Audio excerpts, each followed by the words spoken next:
Hey, what is up? So yeah, just finished watching the most recent episode of season 6 Better Call Saul Axe and Grind, and man, what an episode. What is up, Justin Cruz? Definitely getting right into it, man. The quite the climax that ensued at the end of Act 2. Definitely did not see that coming whatsoever. Things are not looking so good for our man Casper, unfortunately. Definitely didn't see climax happening at the end of Act 2. And of course, another big surprise was then after that, I immediately thought, oh, of course, my goodness, we're only in Act 2 here. How much more is this plot going to progress the rest of this episode?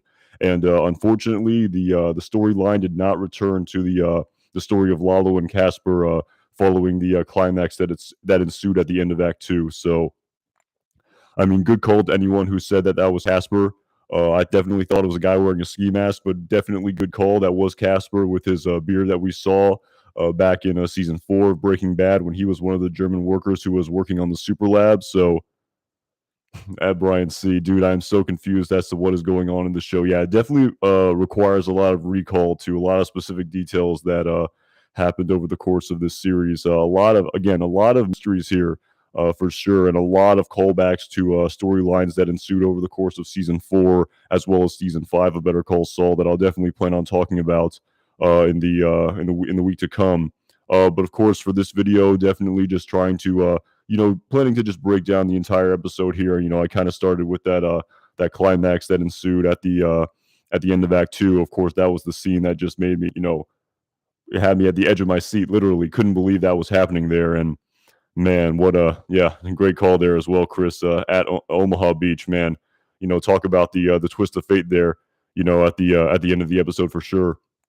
And yeah, it was just pretty crazy episode. A lot of callbacks to not Breaking Bad, but actually, yeah, one major callback to Breaking Bad when they visited Caldera at the veterinarian's office. But again, I mean, I guess I'll just kind of get into it here, kind of starting out with the cold opening scene, and we'll just kind of progress our way through this episode.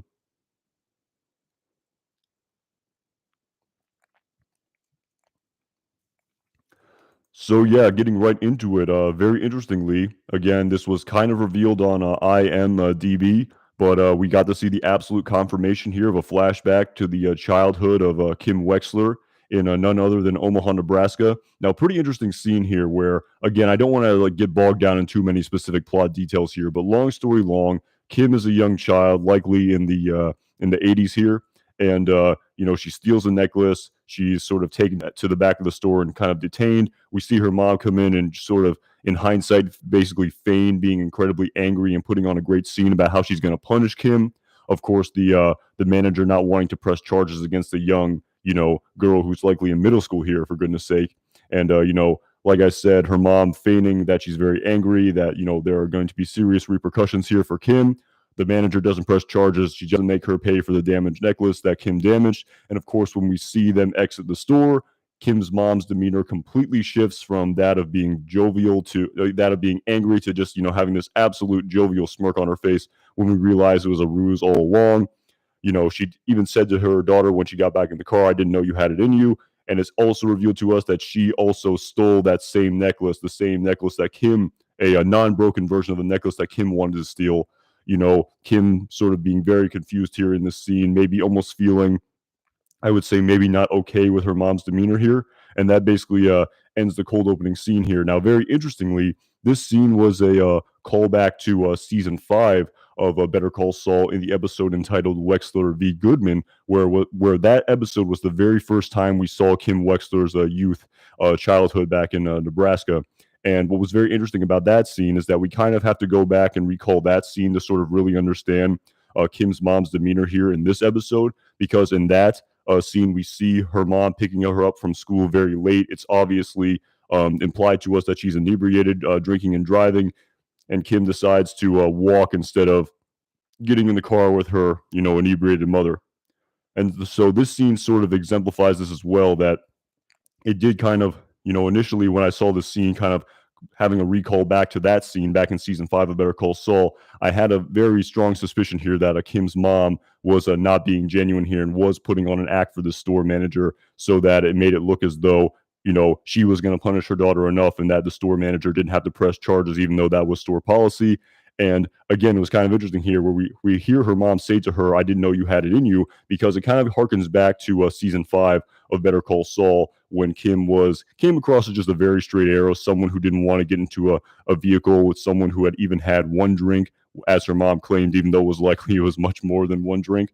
And yeah, that pretty much sums up the opening scene here. Again, there's definitely a lot of sort of, I would say, symbolism here for sure. You definitely feel that they place this scene as the cold opening of this episode as a sort of, juxtaposition of what Kim Wexler is now doing in respect to doing illegal things compared to, her, I guess, her shoplifting when she was a child. Again, very sort of ambiguous, nuanced sort of backstory here where it sort of, I guess, initially contradicts the story that was displayed to us of Kim Wexler in season well, I don't know if it necessarily contradicts it, but again, it's very a lot of subtle nuance here because when that flashback scene of Kim Wexler's childhood was displayed to us in season 5 of Better Call Saul, we really hadn't seen. It was just before Kim was about to say that they had to end their relationship, end her relationship with Jimmy because of the whole ruse that ensued, and keeping each other in the dark. And it was definitely well before she embraced this full, quote unquote Saul Goodman persona here. So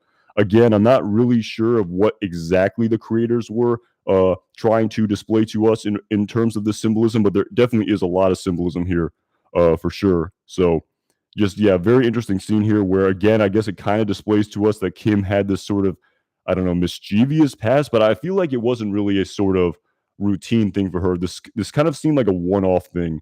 And again, I'm not really sure what the symbolism that the writers intended here. Again, a lot of this is up to the audience to interpret what the meaning is behind these scenes. But again, kind of the very interesting to see the second iteration of Kim Wexler's childhood in the storyline this season after seeing it for the first time in season 5 of Better Call Saul. And again, we do get that one shot of the Nebraska license plate, and I have seen a lot of people sort of surmise that that symbolism of Kim being from Nebraska and Gene Takovic currently being in Omaha, Nebraska. Maybe there's some sort of uh, inevitable sort of symbolism behind Kim Wexler and Gene Takovic. Again, we're totally rampantly speculating here, but just very sort of interesting cold opening scene here for sure.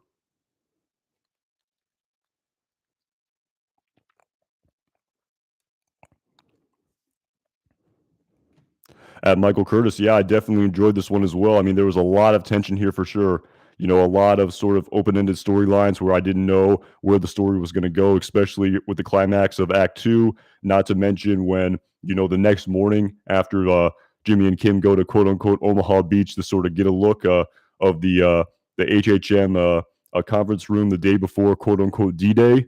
Again, I don't want to get too ahead of myself here, but yeah, a lot of definitely that scene at the end of Act 2, my goodness, when it was sort of, coasting along with the last 2 episodes being plot development episodes, this story ramped right up to a 10 with that confrontation with Lalo and Casper. Not a lot of back and forth, not a lot of, will they, won't they, just right into the storyline right away.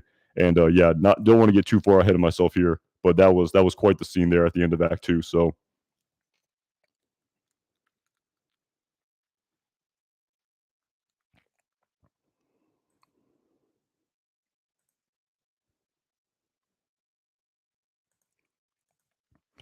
So yeah, following this, the first scene of Act One then picks up with Howard Hamlin, and very interestingly, this was the only scene of Howard Hamlin that ensued in this episode.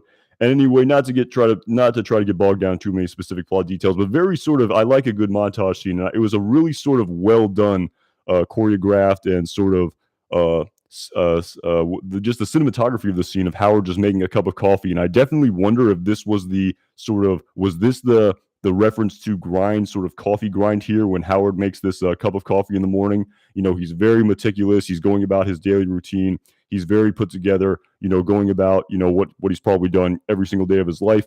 And in this scene, we finally see the very first appearance of Howard Hamlin's wife, Cheryl, in this scene. She was referred to us in the first time in the episode entitled Hit and Run this season during Howard Hamlin's therapy session that ensued in that episode. And there definitely was some sort of implications there that their marriage was, I don't know, it was at a turbulent sort of point right now where the communication was not ideal for these two characters, and it was definitely exemplified to us in this scene here, where Howard, I guess, is trying to have some sort of meaningful conversation here, but the relationship between these characters definitely seemed very distant. Again, it wasn't displayed to us in this scene outright, but I do wonder if they're sort of maybe not sleeping in the same bedroom. With Howard sort of asking her, "How did you sleep last night?" Again, they're very distant. They're not doing this sort of fundraiser that his wife brought up in respect to, they would probably went to it together in the past, but they're definitely sort of, probably there's some distance here for some reason. Again, it's not outwardly described to us what's causing this friction in this relationship. But of course, also Howard Hamlin says that he's dealing with the sort of the thing that he mentions to his wife in respect to when he told her, "Do you remember Charles McGill's brother, Jimmy?" So yeah, kind of very interesting iteration here of Howard Hamlin's wife. Again, kind of very sort of you know, I keep using the word interesting here, but just very sort of, I would say interesting. Again, I can't find a better word here to describe it. But the scene when he pours that cup of coffee, he's doing it so meticulously. He draws the peace sign in the foam. Again, I'm not really a coffee drinker, so I don't know all the terminology. But of course, then his wife very unceremoniously dumps it into sort of a travel mug, spills it all over the place, despite the fact when Howard Hamlin was making it, he was so meticulous with his cleaning in respect to making this cup of coffee. So just a very interesting juxtaposition here in that scene for sure. And just to see Howard's reaction and just the sort of the distance between this husband and wife tandem here in this scene. At Gary Mercado, thank you so much for the super chat, man. I appreciate it. What do you think the song "The Reflex" by Duran Duran meant in Kim's story arc? Great stuff as usual, Anton. Keep up the great work. And here's a little something for the new laptop fund. I appreciate it, man. The which song are you referring to? Which one do I? There were definitely some songs here. That's the Reflex by Duran Duran. Was that displayed to us in this episode? Again, I'm not too well versed in music. Again, I would be better suited if you said, was that the song she was? No, she was not listening to a song in the car when she was driving to the meeting. Um, let me see. Man, I'm sorry, man. I'm not sure exactly where that song took place, and again, I'm not too well versed in that song, so I'd have to definitely go back after my only first watch of the episode. But it's definitely something I can look into for sure. So, song in Kim's mom's car. Okay, Gary Mercado at the in the very beginning. Again, this is actually a really good point that you bring up. I'm not too sure about symbolism per se. I think, did you use the word well, just sort of the meaning here in Kim's story arc. Again, I'm not too sure in respect to the symbolism here, and I've definitely heard Vince Gilligan even say that sometimes sort of aspects of the story are added, or different elements such as music and things to that effect are added. And of course, the meaning comes afterwards when the audience sort of interprets it that way, and there's not necessarily a crafted meaning that the writers put in here. But actually, very interestingly, in respect to the music, I imagine that music was definitely 80s music, I would imagine. Again, a little bit before my time, but you would imagine that they would play a song that would be, popular at the time. And I remember even in season 4 of Better Call Saul, the episode is slipping my mind, but it might have been Kushada, if I'm not mistaken. The scene where Kim is listening to The Tempter, I believe. And very interestingly, I think I heard Thomas Schnauz speak on the Better Call Saul Insider podcast that they were very meticulous on the music choice for that scene because they wanted to pick a song that Kim Wexler likely listened to in college, and they wanted it to not be a sort of contradiction. And they apparently picked that song specifically because it's something that Kim Wexler would have likely listened to in college, and they just viewed her as the type of character who wasn't listening to a lot of more modern music that would be taking place in the year 2003. So again, I don't know the symbolism. I'm not too well versed in that song, but I've definitely heard the writers talk about and have conversations about how they are very meticulous about the type of music they use in this series. So I really appreciate the super chat, man. And again, I couldn't speak to the grander symbolism. I'm not too familiar with the song, but I definitely know that there likely is. At least they chose that song because it was likely a time period piece during the scene that took place in the 80s during Kim Wexler's childhood at Gary Mercado.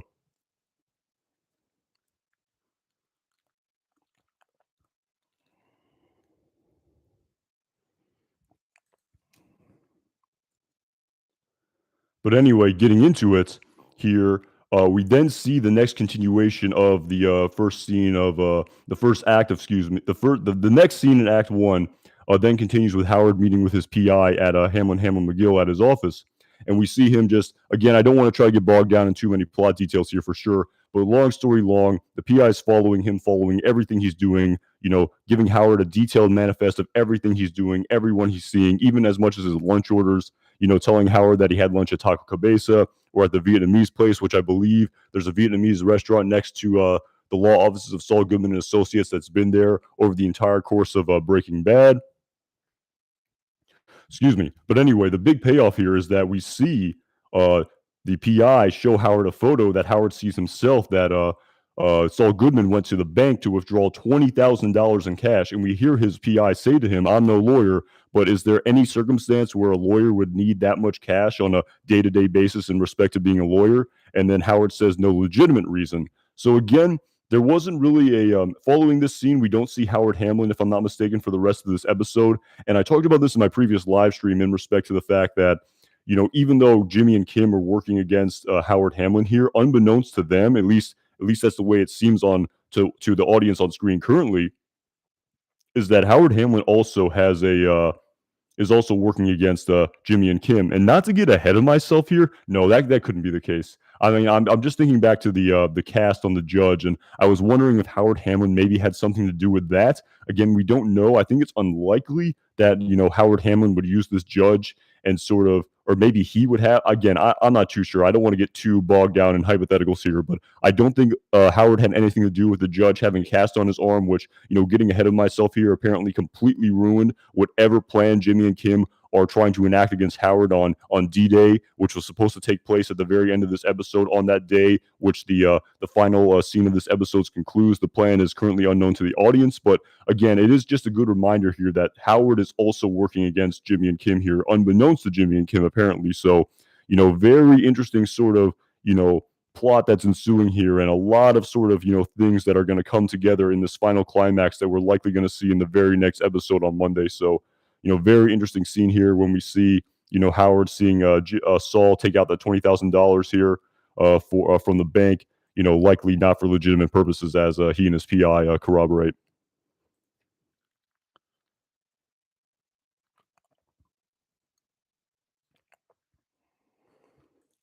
And so then following this, the final scene of Act 1, a very interesting scene here for sure, where we see Saul and Kim visit the vet Caldera's office late at night. Again, I don't want to get bogged down in too many specific plot details here because we all just saw it. But again, a lot of mystery here and a lot of unknown sort of aspects of this plan that were revealed to us in this episode.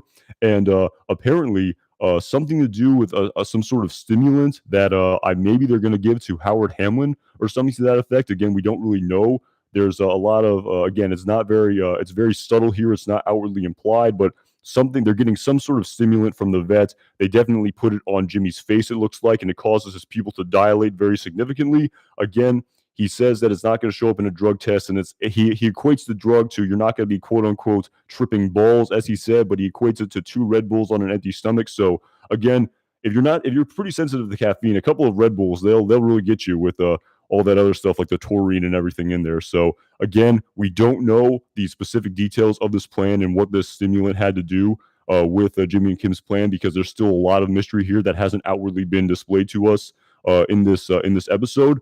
And finally, excuse me, the this kind of subtext of the scene is we also see that the vet Caldera says he's leaving town because while he loves his work and he loves working with animals, he no longer wants to be the sort of the guy who connects people to the Albuquerque criminal underworld anymore, and that he's selling his little black book with all of his contacts. So again, it really seems to me that it looks like Saul Goodman is likely going to be the one who buys this book, because I made a video about this in the past, how Saul Goodman has all of these contacts that he says to Walter White over the course of Breaking Bad about the hacker cracker in Belarus. He talks about how, what are some of the other contacts he has? He has the the hitman he said he got from Mike, so maybe he didn't get them through Caldera. But of course, the vacuum cleaner repairman as well. We see that the vet here has already established the vacuum cleaner repair Ed the Disappearer. Again, we know from the plot of Breaking Bad that Saul doesn't even know his name. So again, I've talked about that in a previous video as well. I don't want to repeat myself too much. But again, in my interpretation of the scene with the vet Caldera leaving and with Saul saying that he has all these contacts over the course of Breaking Bad, such as even like casino managers who he knows would jump to the chance to promote report false losses as part of the the gambling story that Walt and Skyler used to as an alibi to how they could afford to buy the car wash in season 3 of Breaking Bad, if I'm not mistaken, or it might have been season 4. It was either, I think it might have been season 4. Um, Season 3 or season 4. I think it was the episode entitled Abiquiu in season 3. So yeah, I kind of contradicted myself there, but again, I think that that's my interpretation of the scene is that Saul is going to be the one to buy all of Caldera's contacts, and obviously that looks to be the case because he has that little black book in his home in the opening scene of Wine and Roses. So I think again, it was not that subtle based on just everything we know from the plot of Breaking Bad. In addition to the fact that we also saw that scene of the black book in his home in the episode entitled Wine and Roses. So that definitely was the sort of premise here of this final scene of Act 1 of displaying to us this part of the plan with the stimulant, and also displaying to us how Saul is eventually going to come in contact with Ed the Disappearer. There's likely going to have to be a conversation that ensues here between Caldera and Saul in order for him to decipher the code, but that'll likely take place in the second part of season 6 of Better Call Saul before the conclusion of the series.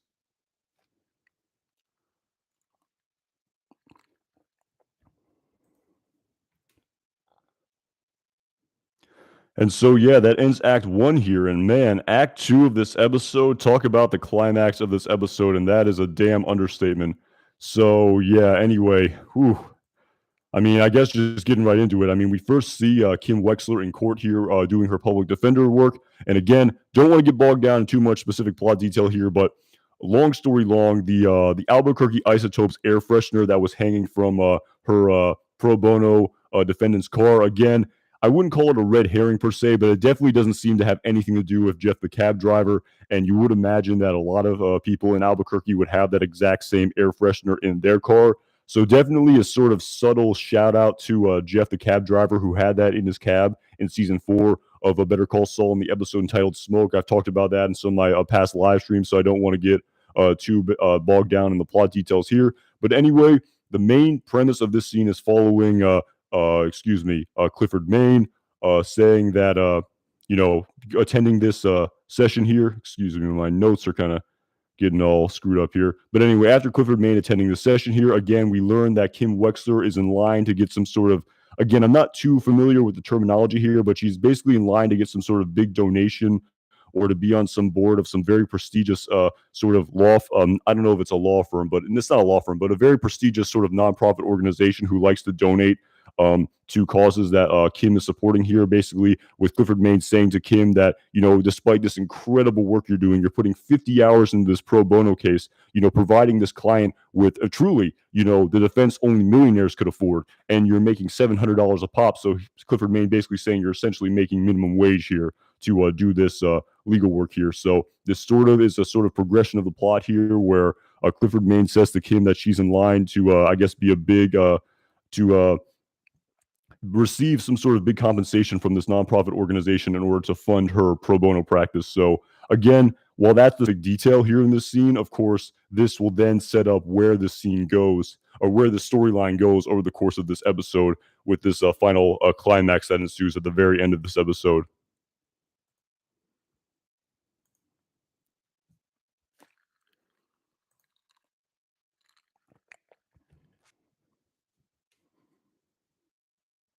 And then following this, my goodness, man, this next scene here of of Kim Wexler going to the law offices of Saul Goodman and Associates for the first time when it was all done. I thought this was absolutely hilarious. Did not see this scene coming at all. When Francesca said to Saul that I have a say in the decorating, I did. When I saw that Francesca was the very first person to decorate the interior of the waiting room as well as Saul Goodman's office at the law offices of Saul Goodman and Associates, I thought this was absolutely hilarious. Did not see this scene coming whatsoever. I mean, I just thought it was unbelievably hilarious to see this sort of, definitely not the Saul Goodman aesthetic here. This interior design definitely screamed Francesca. Again, very interesting scene here where we see Francesca very happy to see Kim Wexler, reminiscing over old times, just being truly just so happy for her with everything that's happening in her life and congratulating her for her wedding. Definitely, Kim seemed to really make an impact on Francesca and she really enjoyed, working for her. The big payoff here with just seeing this interior, I thought this was absolutely hilarious. Another totally amazing layer and a piece of the backstory in respect to the law offices of Saul Goodman and Associates that I absolutely did not see coming here. Definitely expected this setup to look like it did in the plot of Breaking Bad, but definitely this was a big surprise here, and also a little bit of foreshadowing for why maybe Francesca decides to maybe be the one who feels like there needs to be a change in respect to the interior of this office that we see later in this episode. But anyway, sort of again, following this, again, not getting bogged down in too many specific plot details here, because we basically see that the judge who Kim got out of Viola being the one who's presiding over the Sandpiper Crossing class action lawsuit. They get an actor to, portray him in some sort of, video. Again, the details weren't revealed to us in the scene. They sort of go over the mustache that he's going to wear here. Again, in hindsight, a very big piece of foreshadowing for what's to come later at the end of this episode. We then hear Kim state to Jimmy the news about the again, I don't want to butcher the name of the society. I think it might have, I don't remember exactly. I think it might have the name Jackson in it, so I feel like I should know it. But basically, she learns that she's in line for this very prestigious, uh, nonprofit organization to donate to her pro bono practice. But of course, the problem is the big meeting and by which she's going to introduce herself to this organization takes place on quote unquote D-Day. So, that's going to mean that she's not going to be able to be there for the big event. But of course, Saul says to her that don't worry, everything's going according to plan. You don't even have to be there, saying Eisenhower wasn't on Omaha Beach during D-Day. Everything's going according to plan. We haven't missed anything. You don't have to be there. It's going to be perfect. And of course, everything does seem perfect. And so far, like I've talked about over the course of this season, more or less, everything seemingly has gone exactly according to plan for Jimmy and Kim. Without a hitch. I mean, I could rattle off everything, but just undermining Howard Hamlin, the Country Club, the Little Baggy, the Kettlemans, Wendy, everything is just boom, boom, boom. Everything has been perfect according to Jimmy and Kim. So they say there's no problem here whatsoever. We can just, the plan is going to be perfect. You don't have to be there. Everyone wins. You get to go to your meeting to get the funding for the pro bono practice, and also, we get to revel in our success on D-Day.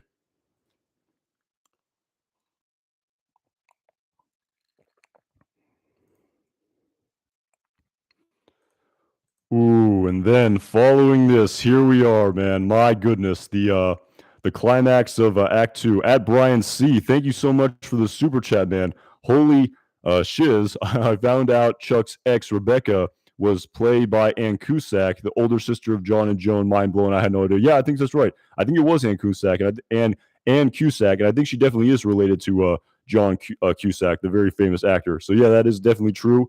I think the last time we saw her character was in season 4. No, excuse me, season 4, if I'm not mistaken, of Better Call Saul. I don't believe what episode, but it was definitely very early in the season when basically she was signing over all the paperwork to inherit all of Chuck's estate, because Chuck basically left everything to her and left a big scholarship and really didn't leave anything to Jimmy. So yeah, I do remember that. I think that is true that John Cusack's was it older sister. Yeah. So very cool, man. And again, I really appreciate the support, man. I really do.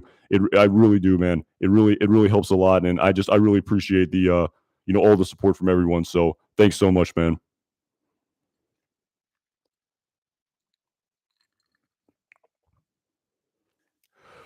Ooh, so yeah, man, getting into it. Oh my goodness gracious. This final scene here. Talk about the big reveal on what was the axe. And my goodness, man. Oh, I mean, we all saw what happened here. I mean, so long story long, we see none other than Casper, the German worker who worked on the super lab in season 4 of Better Call Saul, who was one of Werner's men, and following, Lalo Salamanca sneaking into Margareta Ziegler's home and seeing the gift of in Liebe Deinen Yugs, the slide rule inside the epoxy. He definitely took the bottom thing, the sort of label by which where it was made, and took it. And again, that was, we didn't see that in the episode, but that was definitely according to a big piece of foreshadowing for where the storyline was ultimately going to go. And man, when Lalo walked up, I was just the tension. I was just at the edge of my seat. I'm like, man, what is going to happen here? This does not bode well for Casper at all. I thought Kai was going to be the first domino to fall for sure, and I definitely think that Kai is going to fall into the storyline for sure. But man, you hate to see Casper go like that, man. Oh my goodness gracious, he is in a very bad spot right now. And the fact that we have to wait an entire week to see the inevitable sort of pain and suffering that's in store for his character. Oh boy, that is tough. So anyway, when he approaches him, you wondered if Casper would just sort of play along, and if he didn't run, you do wonder if he would have been a little bit more coercive there. But again, he did say, "Do I know you?" And very interestingly, back in season 5 of Better Call Saul, in the episode entitled "Magic Man," Casper actually, I don't know if he didn't meet Lalo, as Lalo said, we haven't been formally introduced, but he definitely saw Lalo at the Los Pollos Hermanos distribution factory with Gus Spring and Juan Bolsa after they had their meeting. And Gus Spring said to him, "Michael, this man wants to see you." So he definitely met Lalo Salamanca in the season 5 of Better Call Saul. So you do wonder if he sort of recognized him there. And the red flags really went off when he said, "Do I know you?" And it definitely seemed like he recalled Lalo from season 5 of Better Call Saul, and he knew that trouble was afoot. And we saw him tail off with that axe into his woodshed. And again, we see Lalo in there sort of, trying to figure out where this guy is. Of course, the final payoff here is that we see Casper sort of come out of the corner hiding and hit Lalo with the base of his axe right in the rib. And he really got a tough shot on Lalo. As Lalo said, I really do think his rib is broken. And he had him right where he wanted him, man. He could have given him the coup de grace. And isn't that a sort of, a classic cliche in sort of a film, like film and movies, about the monologuing, where you really shouldn't hear what people are saying. You really should just kind of cut to the chase here. But I guess he did kind of want confirmation here. But when he had Lalo on the ground, he holds up the sticker here that says the sort of label of where that gift was made from. He says that he went to see Marguerite Ziegler. You gave him a gift. He basically says everything. I know you were working for Gus Spring. And of course, when he shows him the little label there, it's seen behind us that there's a razor blade behind there, which he uses to cut Casper in the eye and incapacitate him. And oh my goodness, when he gave that shot to his leg and basically cut his leg straight off from like the halfway down the calf, oh boy, man, that is Casper, man. That stinks, man. Because he was, honestly, I don't think Kai did anything wrong either, and you'd hate to see what's going to happen to Kai later in this series as well. But man, yeah, he was worth 50 of you. You stole the words right out of my mouth. Relax and sleep. Definitely had some serious sympathy for his boss, Werner Ziegler, unlike Kai, who said he was soft. And oh man, Casper, that was just such a dark scene that we saw happen there, man. My goodness, when Lalo takes off his belt and says, "I think you broke one of my ribs," and said, "Hey, tie that off before you bleed to death. We're going to have a little chat here." Basically saying if you don't take that belt and turn it into a tourniquet, he is going to bleed to death by all, without a doubt. It's just biology and physics right there. So, oh man. And the crazy thing is, I really thought this scene would come to an ultimate conclusion here in this episode. But again, we did not see a continuation of this storyline for the remainder of this episode in Act 3 or Act 4. So talk about a cliffhanger heading into next week. And I think we already know the inevitable conclusion for Casper. There's no way he gets out of this alive, in my opinion. Impossible, inconceivable that he gets out of this alive. But oh boy, you do wonder. Lalo does have a busted rib, but again, that's a manageable thing. I think don't professional football players play with broken ribs all the time? So again, quite painful. But Lalo definitely seems like someone who can, I hate, pardon the expression, but I guess rise up and overcome from that broken rib. So, oh man, it's tough to see Casper go like that, man. That was dark there for sure. So. Yeah, Michael Curtis, I love this episode as well. Like I said, that scene there, when people were saying a lot of plot development, we went from 15 to 60, just like that at the end of the climax of Act 2. So my goodness gracious, what a scene.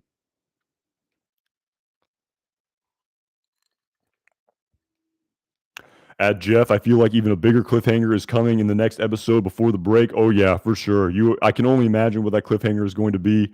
You know, Again, I think Kai is going to come back into the story as well. I know there's a lot of rumors floating around there about who may appear in the next episode as well. So, a lot to what a mid-season finale this is going to be, and man, I'm looking forward to it.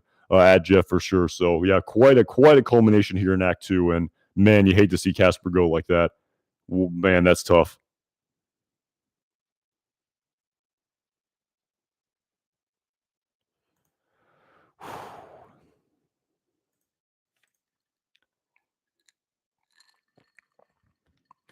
So yeah, getting back into it, like I said, surprised to see we didn't see the continuation of that storyline following the climax of Act 2. But really great scene here in Act 3 of this episode. This the first scene in Act 3 here, where we see Francesca in the waiting room, sort of printing out an official document to, I guess, sign over to make like a client have Saul Goodman as their official lawyer.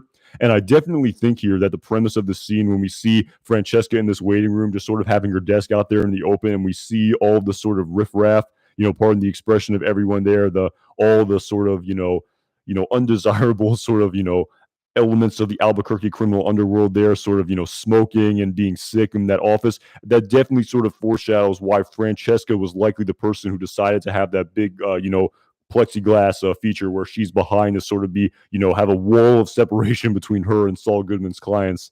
And again, not to get bogged down in too much plot detail in this scene, but again, the main sort of continuation of the scene is that we see Francesca make a phone call in order to get the call-in number for the Sandpiper Crossing meeting. Posing as a daughter of a person who lives at the Sandpiper Crossing facility. A little bit of foreshadowing here of Francesca being sort of not very comfortable with the whether or not this is actually legal for her to do. And definitely, compared to what she does here, a very sort of interesting callback to Breaking Bad, where she says this is not going to become a routine thing, is it? Saul being very dismissive, and Saul being, of course, someone, the ends always justify the means, someone who, is totally okay with bending the rule of law. At Brian C, thank you so much for the super chat, man. IMBD, Better Call Saul is Bryan Cranston as Walter White for 3 episodes in 2022. Does he have a bigger role in the cameo? I didn't see that. I saw that maybe there might have been 2 episodes listed for Mr. Bryan Cranston. I didn't see 3. The last time I checked, there were 2. Again, I've talked about this in a previous live stream. I don't know the validity of IMBD as a as a source. I don't know how true it is. I don't know if it's rumor. I don't know what the rules are with like the credits and the Hollywood union and stuff like that. But yeah, Bryan Cranston, Peter Gould did confirm that we're going to see Walter White, and there are some rumors about the next episode. Maybe I'm being a little bit not subtle at all, but again, there are rumors out there. At your own risk. Go deep Google IMDb at your own risk, Brian C. And thank you so much for the support, man, the super chat. And yes, I may have seen the rumors on IMDb as well. So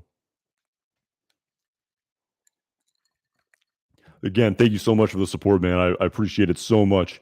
But getting back into what I was talking about here in respect to Francesca, so she makes that call, and it was a very sort of interesting callback to Breaking Bad, where she said this is going to become a routine thing. But compared to this, and sort of her being very sort of uneasy with the illegality maybe of what she's doing, I mean, there's definitely a callback to the episode entitled Sunset, I believe, in season 3 of Breaking Bad, where the RV is destroyed, where she has to make that phone call to Frank Schrader posing as a police officer, saying that, his wife Marie is in the hospital after a car accident, totally lying to a police officer here in order to save Walt and Jesse. And of course, when Francesca hangs up the phone, she says to Saul, "You got to start paying me more." So definitely a sort of very interesting callback to that for sure, in respect to this sort of phone call that she had to make for Saul here in this scene. And yeah, definitely sort of again, that was the main premise of the scene, to sort of get the call-in number and to sort of where else there's the notes. Oh yeah, and also to sort of foreshadow, why Francesca is going to have to change that office and why she's going to be behind that glass that, who knows, maybe it's even bulletproof. But that scene of the client urinating, I think it was in a trash can, hopefully, and not just on the floor. Where my goodness, a funny scene. And then when Saul says to her, "Clean up on we got to clean up here, maybe on aisle 5." I forget the aisle number. And then Francesca says, "You clean it up." But I definitely think it's foreshadowing that while she likes, this very sort of very decorative sort of interior design, maybe in a more traditional law office where the sort of clientele where that Saul Goodman is dealing with, maybe you could have a waiting room like that. But definitely sort of foreshadowing why she's behind that wall of glass with the wall of separation from the Albuquerque criminal underworld. So it was a water feature. Oh my goodness, Denise Sudol.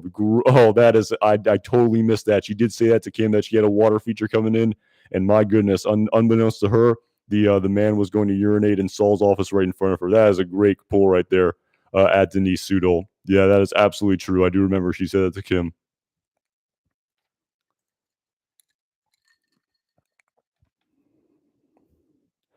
So yeah, following this, the next scene in this act of Mike Ehrmantraut, the first scene we get of Mike, actually very interestingly here, because we see Tyrus and Mike discuss their boss Gus Spring in this scene. But yeah, as X8 Abood said, Giancarlo was the director of this episode, but his character Gus Spring did not appear, and you do wonder if that was intentional or something to that effect. Again, I don't know I don't know what happened in the writer's room there, but just a sort of interesting little side note there.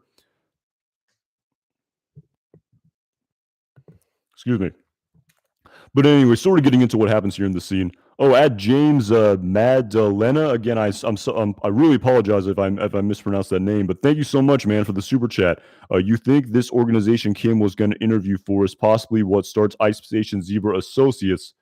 I'm not really sure there. I mean, I definitely think that Ice Station Zebra Associates is absolutely going to come into the fold in the storyline of Saul Goodman and the law offices of Saul Goodman and Associates prior to the conclusion of the series. I absolutely think that's going to happen. And my fingers crossed that because it's a sort of tax loan out, I really hope the Kettlemans are behind that. I mean, that would just be unbelievable. And talk about just changing our perception of Saul Goodman in the plot of Breaking Bad if the Kettlemans, Craig and Betsy, are a part of Saul Goodman in any capacity. That would just be unbelievable. Like we said, we still need to see the story of how we got the 30-foot tall inflatable Statue of Liberty on the roof of his new office. But again, I'm not really sure. I think this, again, I'll have to look. I don't know the name of this organization, but I think it is a rather prestigious organization. I think it might be a nonprofit. I'm not really sure if this organization will have anything to do with Ice Station Zebra. I could be wrong, but yeah, I think it's more just a legitimate nonprofit that was going to fund Kim's pro bono practice for her. And she really needed to be a part of this meeting because, as sort of Clifford Main alluded to, like, there's no money in what she's doing. Absolutely none. She's literally making minimum wage, like busting her tail to for a very good cause. But unfortunately, at this point, society doesn't value it monetarily speaking. So you need funding for projects like this, and you need donations, and you need funding. So she really needed to go there, and she really needed to sell herself and her organization in order to get that funding, in order to have her pro bono practice. Because despite the fact that they're trying to get, what is it, like $1.7 million from the Sandpiper Crossing settlement, that's an unbelievable start. But if she wants, like, she's only 36 years old currently, if she wants this to go on for the rest of her life, $1.7 million is not going to cut it. You're going to constantly need funding. And as she said to Saul, this is a very big deal to get funding for like this, from an organization like this. So again, I don't know if there's an Ice Station Zebra Associates overlap, but I definitely think that will come into the fold. And my fingers crossed that the Kettlemans are behind that tax loan out. That would just be unbelievable. And again, as a lot of people have pointed out, James, that he named that loan out after that movie he watched when he was drinking that wine with Kim Wexler back in season 2 of Better Call Saul, if I'm not mistaken. Yeah, so again, a sort of whole another layer of nuance and complexity to that storyline. So yeah, I really appreciate the support, man, and thank you so much. It really means a lot.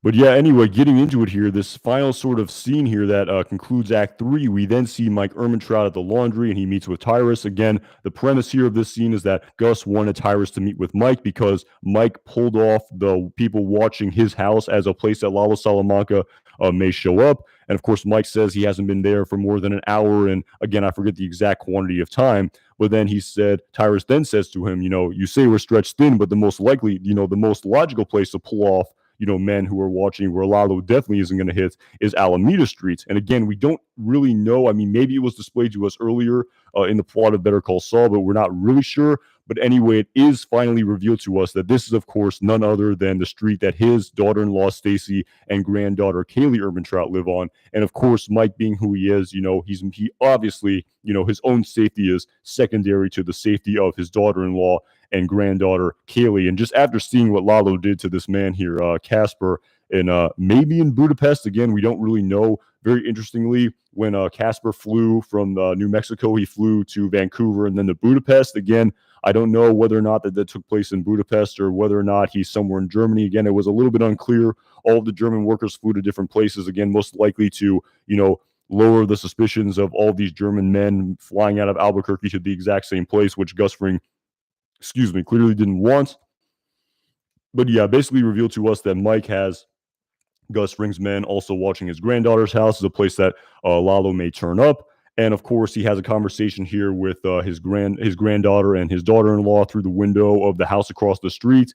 That again, I'm not really. I guess I don't know the logistics of it. Maybe I think there was a for sale sign in it, so maybe Gus Spring bought the house or something to that effect, just for these surveillance purposes. But anyway, it's revealed to us that Mike is basically saying he can't see his daughter-in-law because he's always constantly working. He has a cover story that I believe he's in Chattanooga, Tennessee, if I'm not mistaken, saying he has to be there for work and he's sorry he's going to have to stay there a little bit longer. So again, it was definitely a nice scene to see here for sure. I definitely heard a lot of people talk about the fact of whether or not that, Mike's granddaughters and daughter-in-law Stacy, whether or not their story would sort of come back into the fold in Mike's story. And this was a nice scene to see here for sure. Again, say what you will about Kaylee maybe being a little bit too old here, but definitely a very sort of nice piece of writing here in respect to Mike, just his absolute sort of, reverence and sort of, caring as a caretaker for his late son's wife and child. So, just a really great scene here of just exemplifying, Mike being this person who really cares about his family here. So just a very interesting scene here to culminate Act 3 in this episode for sure.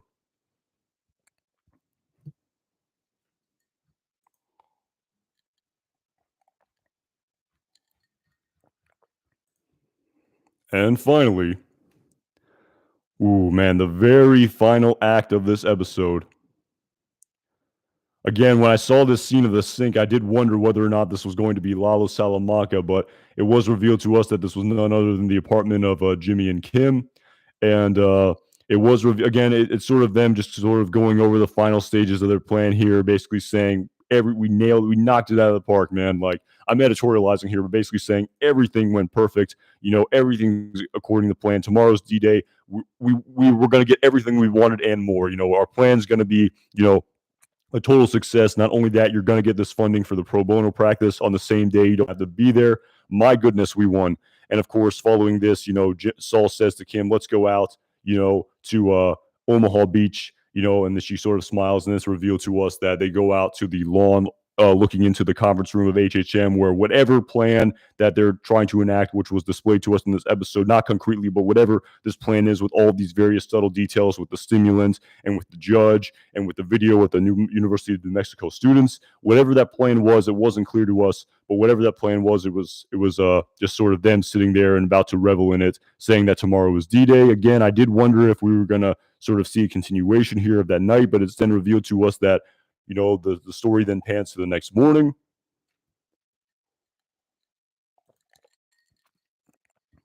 And then finally, the next morning, we then see Jimmy at a liquor store appearing to buy Zafiro Añejo. Again, when I saw this bottle teased to us prior to this episode, I did wonder what the story was here, because we saw that Zafiro Añejo bottle cap in the cold opening scene of the episode entitled Wine and Roses. And it's very symbolic because that was the bottle cap that Jimmy and Kim got when they scammed Ken. And, it was the sort of memento that Kim took with her. It's the only one she took from her office after she very unceremoniously quit Schweigart and Coakley. And I did wonder, is there going to be another bottle here? Like, how does this work? There are going to be two bottle caps here. Is this the sort of premise here of the scene? But of course, we see Jimmy preparing to buy this Vero, to celebrate the culmination of this scheme against Howard Hamlin. But of course, we then see, again, I saw when Jimmy was in line preparing to buy the Zafiro, you see the man standing there, and I did wonder whether or not this was the actor or not. But we see a man here who looks just like the judge and the actor with a cast on his arm. And I thought to myself, is this the actor who broke his arm? But of course, we see Jimmy with just absolute panic in his eyes when he sees this, knowing that it's the total shit has hit the fan. It's a total abort here. He goes into his car, slams the steering wheel, just basically saying, "Damn it, damn it, damn it." Then following this, we see Kim driving to Santa Fe, I believe, to meet with the foundation that's going to fund her pro bono practice. We then see her sort of going over her spiel. This is then interrupted by Jimmy placing a phone call saying that he saw the judge at the liquor store and he has a cast on his arm. Again, we don't know the specific details of their plan, but apparently that this completely ruined their plan, because whatever sort of film they made with the fake judge, he doesn't have a cast on his arm, but the judge does have a cast on his arm now, who's going to be at that meeting. He has a broken arm. Again, we see some photos here of Jimmy and this judge, likely fake, based on whatever scheme they were pulling. Again, it's not clear to us at this point in time, but basically saying they have to abort. We have to quit here. Thank God I saw him, or else this would have been really bad. Jimmy said there would have been dire consequences if he didn't see that judge there. So thank God we did. We can save our skin here. We just have to abort and fight another day, go to Santa Fe, get the funding.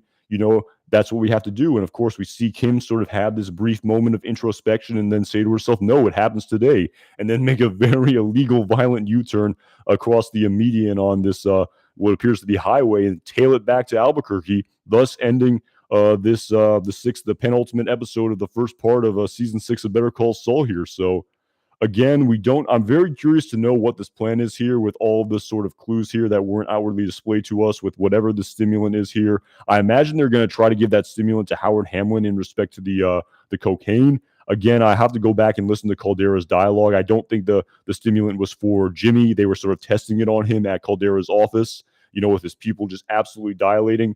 Again, I guess that happens to your pupils when you take very high concentrations of stimulants. And again, there's definitely some sort of plan here to maybe get this in the Howard Hamlin system somehow. Again, at the same time, Howard Hamlin has his PI surveilling Jimmy and Kim. So you do wonder, what part of this. Again, I surmise that maybe Howard had something to do with this sort of man with a cast on his arm. Maybe I'm completely wrong. Maybe Howard knows what they're doing. Again, I'm totally just shooting in the dark here with my speculation, but again, it was just a very interesting episode here for sure. And again, definitely didn't go where I thought it would go after that climax at the end of Act 2 with Casper and Lalo. But like I said, man, tough one to see for Casper, and can't wait to see the final culmination of this storyline in the next episode for sure. And briefly, I mean, I could go over the promo trailer here that was released prior on the television cop, because it usually is a little bit longer than what they display on the one they show online. But to tell you the truth, at first glance here, this was a pretty cryptic promo trailer here. I really couldn't get a lot out of it, which I really don't mind. I really kind of hope they have the sort of, have it a lot more surprises that we don't see coming, as opposed to basically displaying everything to us beforehand. But yeah, very interesting promo trailer here. Pretty cryptic. Definitely didn't see a ton of details here. I'd have to go back and look at it again. I can kind of pull it up here if possible and maybe go over some of the scenes. But yeah, pretty subtle here for sure. Yeah, why did Jimmy withdraw so much cash? Again, I'm not really sure at Cherry. Again, maybe it has something to do with him paying. Again, you do wonder why. It wasn't really clear why he did that. I mean, Howard definitely knew it wasn't for legitimate purposes, knowing that Jimmy was clearly up to something. But again, I wasn't sure the reason behind that. So that's a great question there at Cherry. Paying the vet, possibly. Yeah, I guess. Yeah, that makes sense. That makes a lot of sense. At Agent Neptune, it wasn't outwardly described to us, but it's like, man, that's expensive, man. 20 grand for whatever stimulant he bought. That's quite a lot of money for whatever drug he bought. So having a little bit of problem here pulling up my notes here. So I apologize. Trying to load this. Hopefully we don't have a problem here. Here we go. All right. So yeah, I got the mid-season finale promo trailer here. If people are so inclined to hear me talk about it, so I can go over that real quick. Yeah, I'm Michael Curtis. That makes a lot of sense. Paying the camera guy, the camera crew, the actor. Yeah, he basically just needed that for all the schemes he was pulling. You wouldn't imagine a lawyer would need $20,000 in cash ever. Anyone, if a lawyer did have to cut that kind of money, he would definitely write a legitimate check, most likely. But as the great Charles Barkley said, do not commit crimes with personal checks. So. But anyway, getting into it here. So we see the first scene we see here is of Jimmy running. We see him absolutely tailing it. Again, not a. He's definitely holding something in his hand here. Again, couldn't really tell you. We see another scene here of Gus Spring. We didn't see Gus Spring in this episode, but he was in. He's going to appear in the next one. We see he looks like he's appearing at some sort of benefit or something to that effect, like when he would go to the when he was just a sort of patron of the Albuquerque community, where I remember he went to the fire station in season 3 of A Better Call Saul. So he's at some sort of location here. Again, I'm not really sure that there's not a lot of given away here for sure. The next scene we have here is of Lalo Salamanca walking down a corridor. Very ominous scene here for sure. Again, can't really see what's going on. We see someone looking through a pair of binoculars. Again, we can't see who this is. Maybe this is Kai. Again, I'm not really sure here. Take all this with a grain of salt here. This is my first look at it here. We see a very mysterious person wearing a pair of binoculars. Maybe it's the man who made the epoxy thing. Again, I'm totally rampantly speculating here. Again, I definitely think that with Casper being a goner, I definitely think that Kai has to come into the fold for sure. I would be absolutely shocked if Kai didn't appear at some point in time. Maybe not in the next episode, but I think he absolutely will appear before if we already seen Casper, Kai just seems like the next domino to fall. Again, we see a shot here of a tape recorder. Can't really make heads or tails out of this. We see again an image of maybe Gus. Again, I can't really tell here. Again, it's very grainy here, and again, it was pretty subtle here. for better or for worse. So again, a shot of Lalo walking down the corridor, a shot of Gus Spring.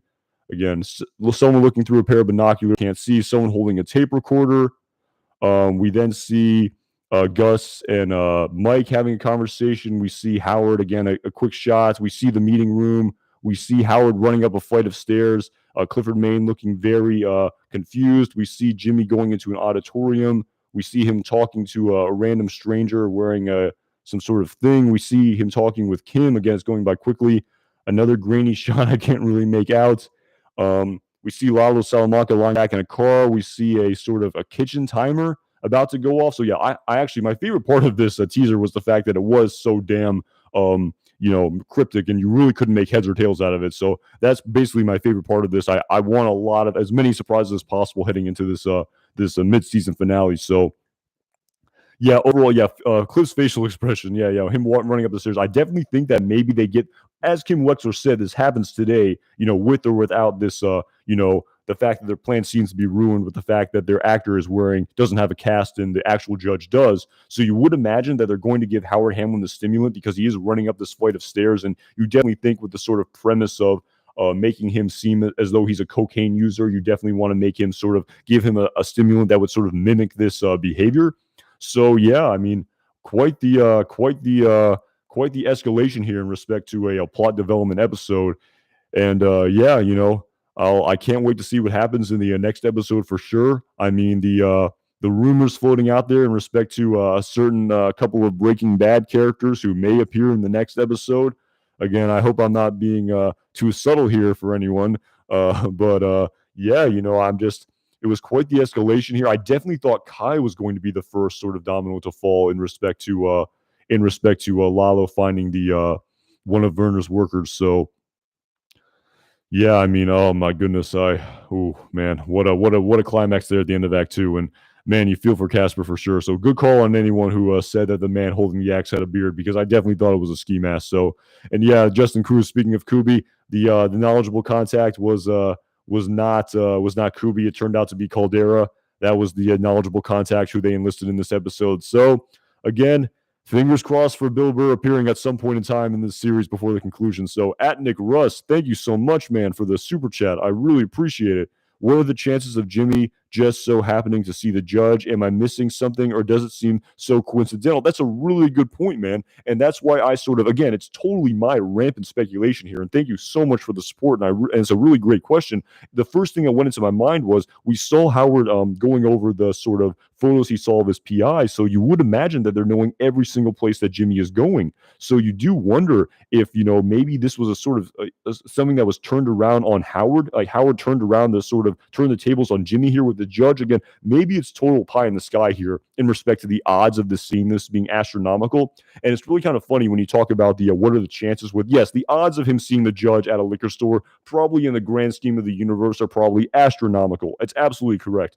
But it's really interesting you mentioned that, because it actually harkens back to the episode Fly of all episodes. I know it always goes, it's like 6 degrees of separation from Fly, am I right? But it definitely reminds me of when Walt was given the sleeping pills, and it's sort of, with his absolute fatigue also just sort of, that plus the sleeping pills, it kind of, made him sort of drift into a sort of truth serum. Don't really quote me on that. I'm not a scientist, but he did talk to Jesse about how, he was trying to figure out the best time he should have died in respect to, the fact that his family, figured out his drug dealings. Again, we don't have to get caught back in the specific details, but when he mentioned to Jesse that he saw Jane's father in a bar, the night that he went out to deliver his money, again, the odds of that happening in the grand scheme of the universe are absolutely astronomical. I mean, they absolutely are.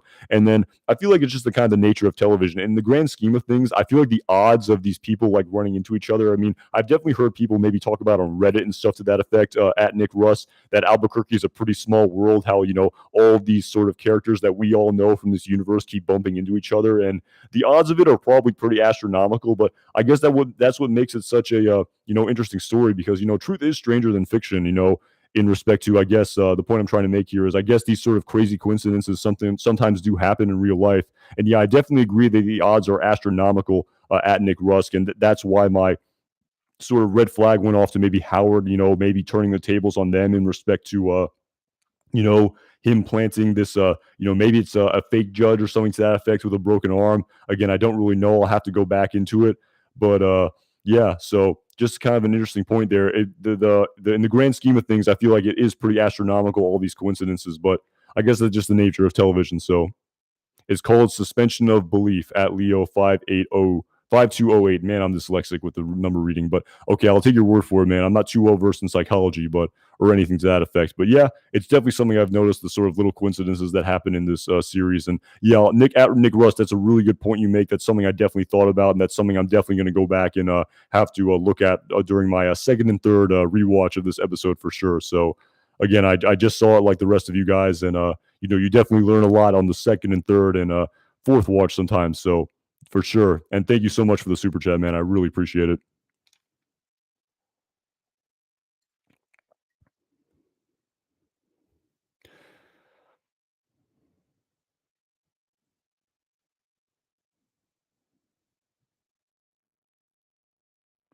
At the Mr. Snyder, Jimmy bribes actor fake judge with 20K. Hamlin then has the photos from the PI. Hamlin uses the real judge of taking bribes. Howard looks crazy.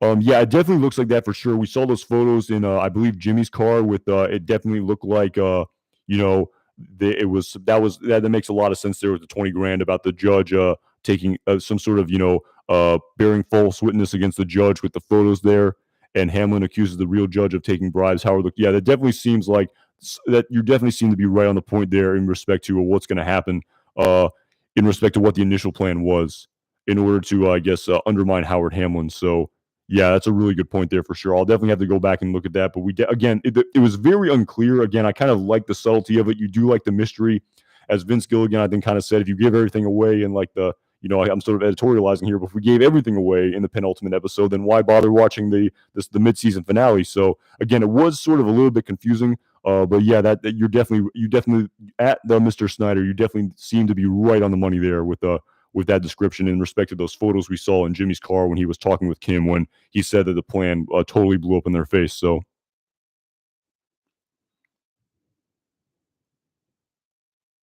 yeah, at Nick Marizano, legend is that Huel is still in that motel room. That's sort of a discussion for a different video, but I have been thinking back to the ultimate fates of Patrick Kuby and Huel Babineau about how they were both very open ended in the plot of Breaking Bad, but that is a discussion for a completely different video. So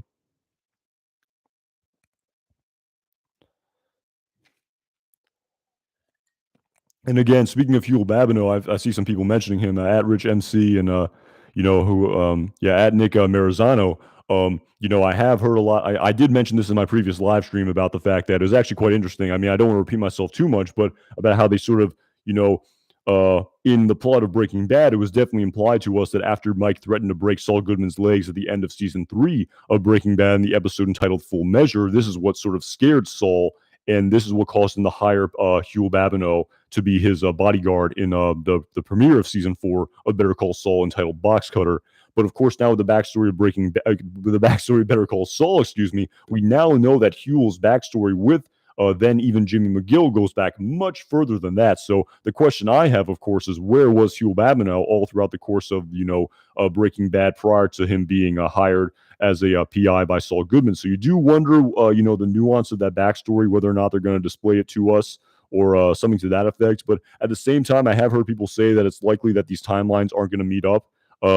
Finally, I mean, in the grand scheme of things, what we have, 7 episodes left in this entire series. Man, that's bittersweet to say. On the bitter side for sure. But and we're still in the year 2004 for goodness sake. And Huel Babineau isn't likely hired until like early 2009 to be Saul Goodman's bodyguard. At season 4 of Better Call Saul. Right around there, end of 2008, early 2009. So that is like almost 4.5, 5 years in the future from now. 4.5. So yeah, you do wonder what's going to happen here in respect to the timelines. It definitely doesn't look like they're going to meet up. And if he does hire Huel Babineau, early, as Justin Cruz says here, you do wonder where was he all throughout the course of season 2 and season 3 of Breaking Bad when Walter White first met Huel Babineau, because he was nowhere to be found. Again, I kind of pointed this out in my previous live stream. I don't want to repeat myself here, but I feel like, being blunt here, it would be kind of hard to miss Huel Babineau. He seems like a very recognizable person. For sure, it'd be kind of hard to miss that guy if he happened to be there all along, but we didn't see him on screen. I guess it is technically possible they could sort of write that in there, but it seems unlikely to me. So again, definitely sort of You'd imagine Huel Babineau will come back into the fold. Definitely the sort of backstory of Francesca. I really enjoy seeing Francesca back in the story for sure after just a total absence of her character in the entirety of season 4 and 5 of Better Call Saul, with the exception of the flash forward cold opening scene to the Breaking Bad timeline in season 4 of Better Call Saul in the episode entitled Quite a Ride. So since Francesca, stopped working for Jimmy and Kim at the end of season 3 of Better Call Saul in the episode entitled Lantern, she's been back at the NVD. So definitely great to see her back here. Again, such a that scene there again, that might have been one of the funniest scenes I've seen in this entirety of this Breaking Bad and Better Call Saul universe. When Kim walks into Saul Goodman's office and I see that interior design, I absolutely lost it. I thought it was absolutely hilarious when to know the backstory that when Francesca said that I have a say in the decorating, she literally meant it. And at Agent Neptune, thank you so much for the super chat, man. Thoughts on Gene's diamonds? Yeah, I mean, I guess, yeah, sort of, yeah, Francesca's amazing, but sort of getting into this point here, I mean, that's a really good point. Again, I've talked about this in a couple of my live streams as well. My goodness, I mean, we only have 7 episodes left, and we haven't even had a sniff of Gene Takovic. We were completely, thrown for a loop. I guess it was sort of leaked beforehand, but when we didn't see the cold opening scene of Gene Takovic to start the premiere of the first part of season 6 of Better Call Saul, but getting right into it, yeah, again, I have absolutely no idea what the origin story is at Agent Neptune in respect to the diamonds. But again, that Band-Aid tin is a callback to Jimmy's youth back in Cicero, Illinois, at his father's corner store. Again, they took that. They took that Band-Aid tin during the flashback scene to Jimmy's week in Cicero when they broke into his father's store to get the quarter. Again, I don't know what the origin story is of those diamonds, but I have heard a really interesting theory out there in respect to the fact that it is possible that I love this theory. I think I read it on Reddit. I can't take credit for it, but apparently some people have surmised that following Jimmy's ordeal in the desert in the episode entitled Bagman, where he had to lug that $7 million in cash, which weighed, if you do the math there, with each bill weighing a gram and then including the weight of the bags, it's probably over 155 pounds. So I have heard people surmise that, as a means of when shit hit the fan and he had to flee, he transported whatever amount of wealth he had into diamonds in a very transportable medium, because that's probably millions of dollars worth of diamonds, which is much, much lighter than carrying 155 pounds of cash with you, which would be absolutely unfeasible, seemingly, when you're trying to flee somewhere very quickly. So again, I can't wait to see the actual backstory of those diamonds. I did surmise in a past video that, in respect to the fact that Saul Goodman likely made millions of dollars when working for Walter White, if he got 8% of Walter White's drug empire, with Walter White at Agent Neptune making about 80 million. So maybe Saul would make about 4 million. So maybe that's his net worth that he earned with Walter White, and he transferred that into diamonds. Again, a pie in the sky theory here for sure. And again, we could speculate all day here, but again, it's definitely a extremely interesting aspect of the storyline that I can't wait to see displayed to us, likely in part 2. I mean, we're almost certainly going to see the cold opening scene of part 2 of season 6 be the flash forward, I suppose, to the Gene Takovic timeline. And like I've talked about in a previous live stream or two, there's just so much from the Gene Takovic timeline that we still need to discover in respect to Jeff the cab driver, the person he brought with him, in respect to what Saul meant when he talked to Ed to disappear and he said, I'm gonna fix it myself. Again, there's that teaser that was displayed to us of Jimmy McGill walking past that cork board, where it definitely looked like he was in Albuquerque, because all the flyers were for Albuquerque, even though the last time we saw him, he was in Omaha, Nebraska. There was that red blazer he's wearing in the teaser. What's the meaning behind that? So again, so much out there to speculate on. It's absolutely crazy. Not to mention we have the all the details that were revealed to us in the one scene in the Breaking Bad timeline that we've seen in the entirety of the series of the phone call that Francesca is supposed to take on Saul Goodman's birthday. Again, we don't know who she's supposed to talk to. The lawyer that Saul gave to Francesca, where he said to her, "Tell him Jimmy sent you." So at Agent Neptune, you bring up the point with the diamonds, and it just reminds me of just all of the open-ended mysteries that we need to get a seeming conclusion to prior to the conclusion of the series. So it's just absolutely unbelievable to think about all the open-ended plot details that seemingly need to be addressed prior to the conclusion of the series. And sadly, just 7 episodes. It is kind of crazy how, man, it came so. I mean, I remember I was just so eager for this season that starts, and my goodness, we're a week away from the mid-season finale. It's just crazy how time flies, man. It's unbelievable. But we do have that 6 week break in between seasons and between half seasons, so a lot of time to ruminate on the conclusion to that's displayed to us in the next episode. So can't wait to see for sure. So yeah, really appreciate the super chat at Agent Neptune, and really appreciate the support for sure.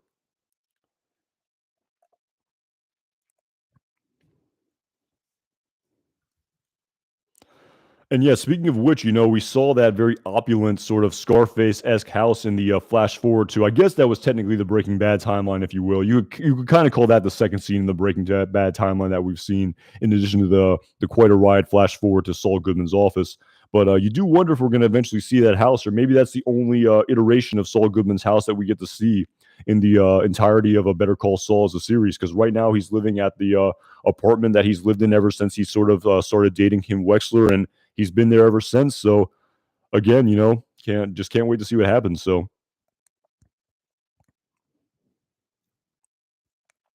at Richie MC, Dark wins again. I don't really have an opinion on it. I definitely did see. I think Jeremiah Bitsui, who plays Victor, I think he's in it. So it's definitely kind of cool to see how you have a lot of actors, doing other projects for AMC. So that's kind of cool. But again, I don't know enough about it to make a sort of more detailed opinion on it at Richie MC. But speaking of which, I feel like I've talked about this over and over again, but I know that I think Giancarlo Esposito is doing another series for AMC after this one, and I know I have heard people talk about a sort of Gus spinoff to Chile, or maybe I just sort of maybe I haven't heard that, but I'm pretty sure I've heard people discuss that. So you'd love to see that. Maybe again, we're kind of getting ahead of ourselves here, but just can't wait to see. I've talked about that in previous live streams, so I don't want to repeat myself too much.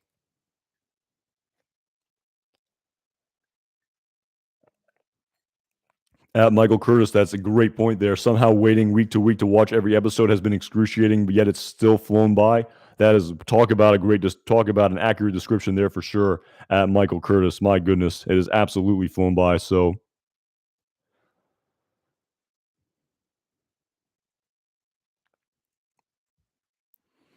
man, so oh my goodness, oh my god, I'm still thinking back to Casper, man. Oh my god, that was might have been one of the most. I'm trying to think of just the amount of the level of gore that we've had over the course of Breaking Bad and Better Call Saul, and I know chemically disincorporating bodies in hydrofluoric acid is quite graphic. I'm thinking about probably the scene with when Emilio fell through Jesse Pinkman's ceiling. That was probably the most sort of gory graphic scene we saw there, but again, that was kind of tough to watch. We haven't had a scene like that in quite a while of Casper getting his leg cut off like that. So that was something there. That was a pretty. That I was not expecting that. That to be such a dark element of the storyline for sure. At least with the Nacho, his death was quick and painless for all intents and purposes. But man, Casper, that is not going to be a good way to go. So yeah, I agree. At Glowing Unknown, that shed scene was dark AF, and that dark has two meanings there for sure because the lighting in there was suspect. But man, my goodness, he had him right where he wanted him. It kind of reminds me of a little bit back to Breaking Bad in the episode entitled 1 Minute, where Marco had Hank Schrader right where he wanted him, but Hank Schrader ended up getting the best of him. And the same kind of goes for Casper here. He had Lalo right where he wanted him. His gun was on the ground. He could have picked up his gun. Maybe he didn't see the gun fall, but man, oh man, Casper, oh boy, that stinks. So you knew this was going to take a dark turn for sure. You knew this series was going to sort of take a dark twist in respect to Lalo going after Werner's men. So my good, I remember when the workers flew back to Germany at the end of season 5 of Better Call Saul. I remember it was kind of a little bit, not, I wouldn't say unceremonious, but it was kind of a very sort of, I would say, you know, yeah, I would just say unceremonious. I thought it would be I'm like, is this really going to be the conclusion to the German worker storyline? But man, no, it was not. And you kind of wish it was, I guess, for at least for the workers' sake right now. So I can only imagine what's going to happen to Kai. Kai does not seem very long for this world. A sort of, again, you wonder what Casper is going to say. I mean, oh my God, I don't even want to think of the torture that may ensue in respect to coercion of information for Casper. My God, my thoughts aren't going to a very good place for his character. So,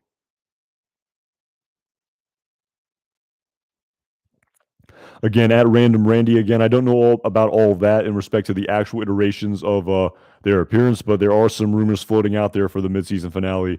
And like I said, I probably should have kept my initial prediction for sure because I definitely sort of put it out there that I thought that Walt and Jesse might appear in the midseason finale in order to sort of gin up interest for part two. And I sort of, I definitely fell for the red herring in respect to the Negro y Azul title, and probably shouldn't have changed horses midstream there. So who knows what will come to pass in a week from now. So can't wait to see.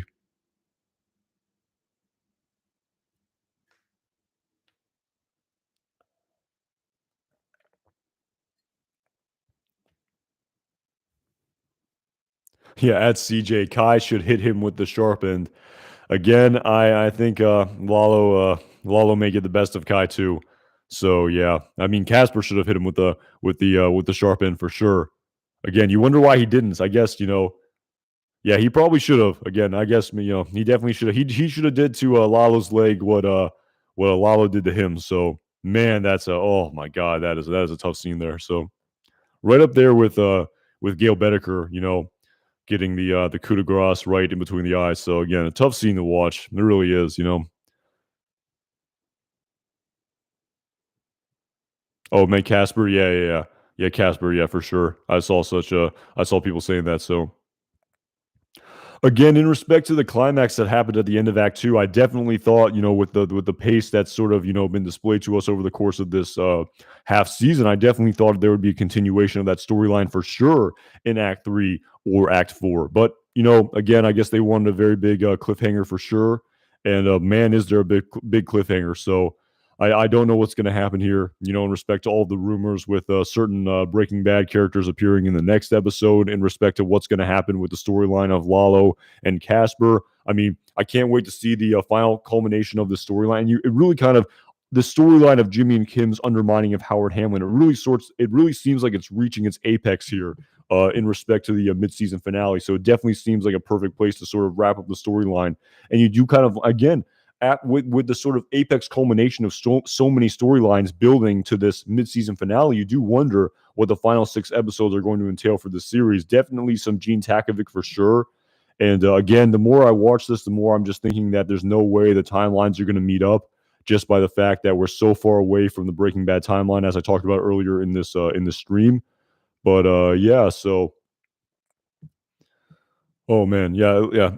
At Dottie, yeah, definitely Nacho's dad is being watched out for sure. We heard the dialogue where Tyrus said that they had people on Nacho's father's upholstery shop. So Mike is keeping true to his word for sure there, and a very noble of Mike to, of course, take off the people watching his home, even though Tyrus said that the boss doesn't like this and that your home is likely a very prime target with him meeting you.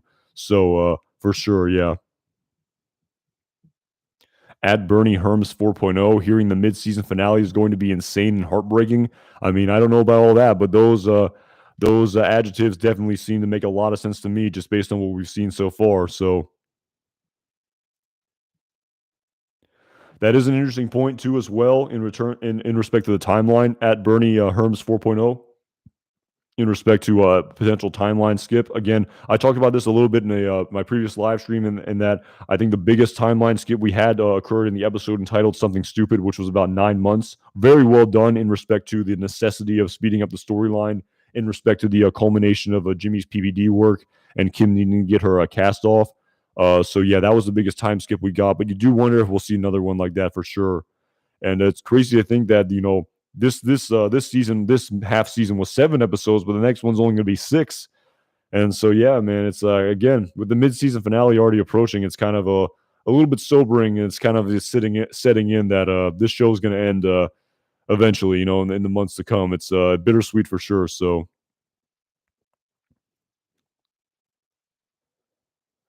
at Mary Andrews, Lalo stays in Germany and becomes woodchopper. Again, I don't know about all that, but in respect to the ultimate fate of the super lab, I definitely have heard people surmise that due to the fact that the super lab ultimately gets built, it really doesn't make sense for Lalo to be out there because, as Gus even said, as long as he said as long as Lalo Salamanca's on this side of the border, work cannot continue. But again, now with him realizing the whole scheme, obviously work cannot continue as well. So just a very sort of interesting aspect of the storyline. And as I talked about in some of my previous videos, the super lab, again, we don't know when the interior was set up, but we saw the flashback scene to Gail Bedecker unboxing all of the lab equipment during the cold opening scene of season 4 of Breaking Bad in the episode entitled Box Cutter. And again, we definitely know that that scene took place during the timeline of Breaking Bad because Gail tested Walter White's blue meth that was circulating out there when Walter White had entered the Albuquerque criminal underworld. So the super lab hadn't been set up yet at that point in the timeline. That is what, like, at least 4 years in the future. So that's quite a ways away. But again, we don't know when the interior is finished. So again, we're likely not going to see a set up super lab, but we're going to see likely the sort of interior of the super lab finished, maybe. But who knows? Again, I'm really starting to think that maybe even the storyline isn't supposed to be dedicated to the sort of immediate future of a Breaking Bad, but more of the sort of distant future of Breaking Bad and Saul Goodman. So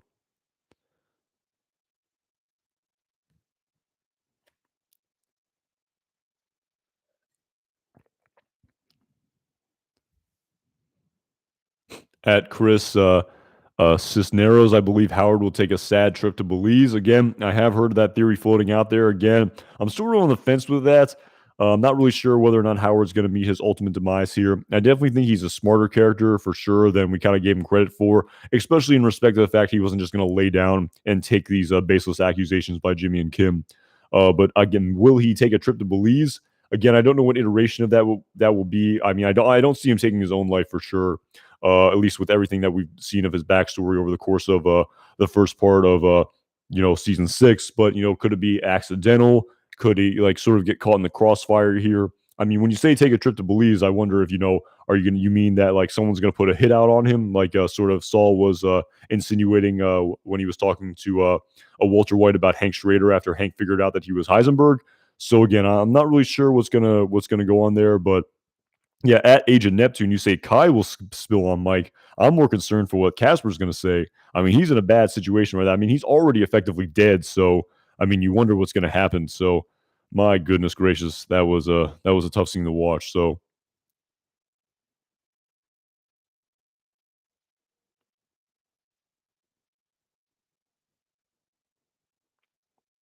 yeah, add Travis Gray again. I wasn't too sure what the point of. I mean, again, I wouldn't frame it that way, but again, a lot of nuance in respect to Howard Hamlin's life and his like marriage troubles at home. I mean, from an exterior, I mean, he's doing so well. I mean, he's the head of a major law firm. He's definitely very wealthy. He's been very successful. But again, his personal life is definitely there's definitely some turmoil in his personal life for sure at Travis Gray. So again, you do wonder why they're sort of adding these layers of depth to Howard's character. For example, now us just seeing his wife, we're adding, a lot of nuance and depth and sort of complexity to his character. So you do wonder if they're sort of setting that up for a massive fall for Howard, maybe. But again, I'm not really sure. And can't wait to see what happens with this character and with HHM. Again, HHM has never mentioned the plot of Breaking Bad. And you do wonder if, HHM was out there all along. What's the conclusion of Howard's storyline? Again, what's going on with him and his PIs, sort of turning the tables on Jimmy and Kim. A lot of questions here leading into the midseason finale next week.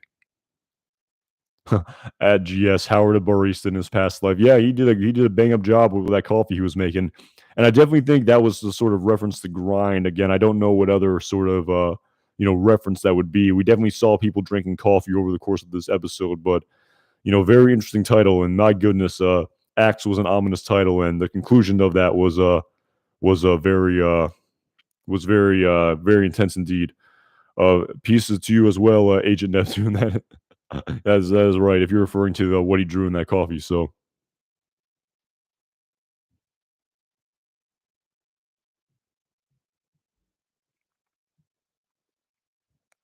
that is true. Will K. He did admit his entire plan. Basically, he said his whole name and everything when he was basically incapacitated and he had a broken rib. But again, I guess he was just trying to make Casper, had like put his guard down so that he could like cut his eye. But yeah, he definitely admitted that he's a Salama. He admitted he said the truth to Casper there, likely in an attempt to sort of let his guard down, and it apparently worked. So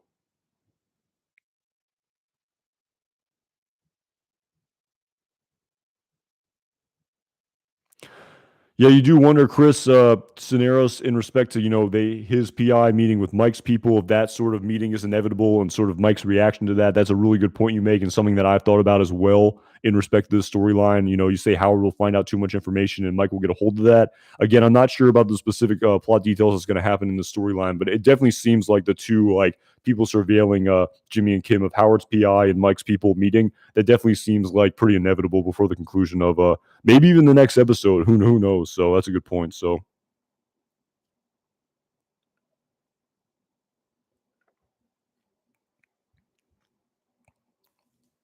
again, at Cherry in respect to the vets, again, I think he was telling the truth. And I actually kind of like that literary device, because I feel like it's a very fast way to sort of have Saul establish all those connections very quickly.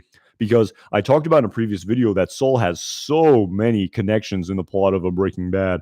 I mean, there's so many if you go back in there, all the little sort of, connections that he says to Walter White. I got this guy, I got this guy, I got this guy. And we really don't have time to establish every single one of those connections, in 7 episodes. So I actually sort of didn't see that literary device coming whatsoever, in respect to Saul just basically buying them all from Caldera, and that's how he inherits them.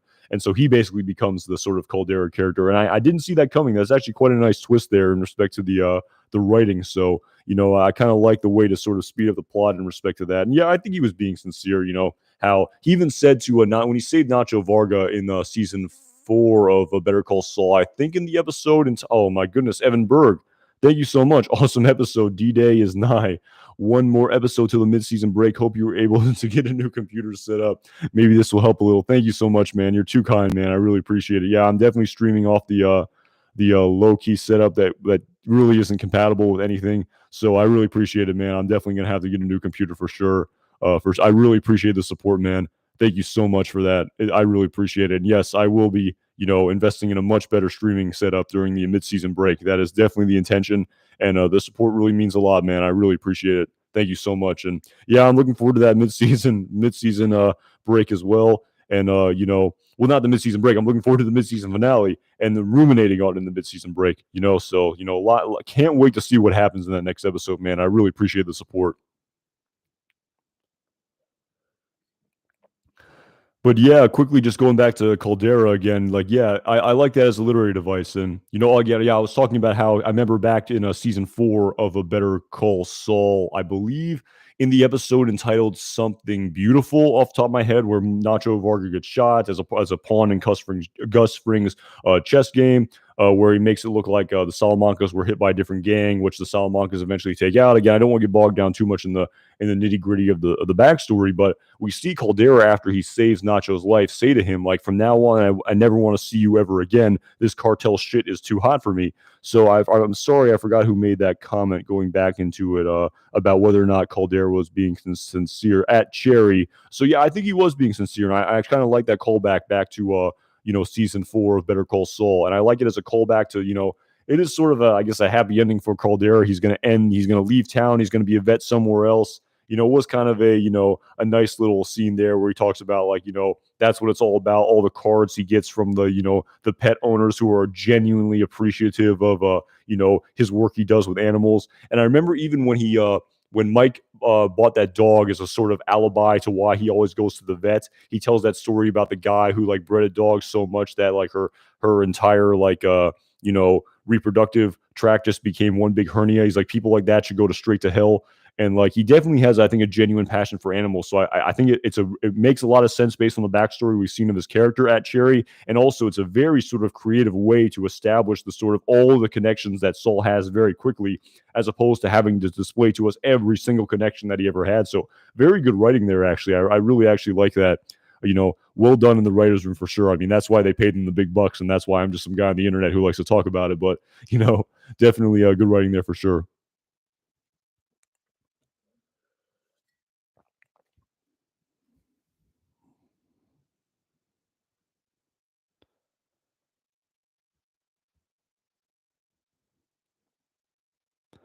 Interesting point. You wonder if it's his first time starting over GS Caldera to kind of continue on that. Yeah, you do wonder, if this was if he sort of reset before. I don't know about that. I feel like he's been in Albuquerque for a while. Again, that's just my read of the scene. And maybe it's finally time for him to sort of, hit the ejector seat here and get out of Dodge while he still can. Saul basically saying, how can you walk away from all that, all that passive income, that easy money. And then Kim saying, he knows what he wants. He's probably time to, hang up his spurs, to use that metaphor.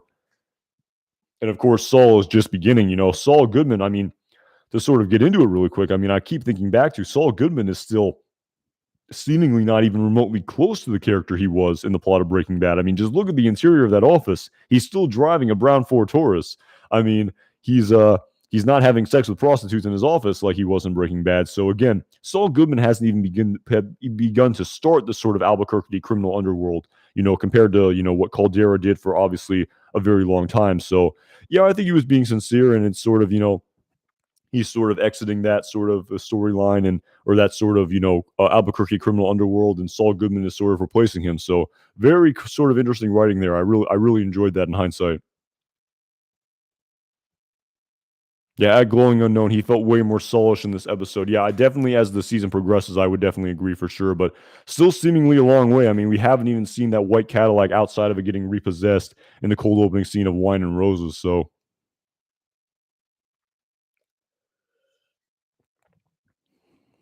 well, I'm almost positive Lalo will be in the next part of the will be in part two of season six. I couldn't imagine that his storyline would be wrapped up in the next episode, especially with him hardly appearing. He's only been in what, three episodes out of six, so I wouldn't imagine it's going to be wrapped up in just four episodes.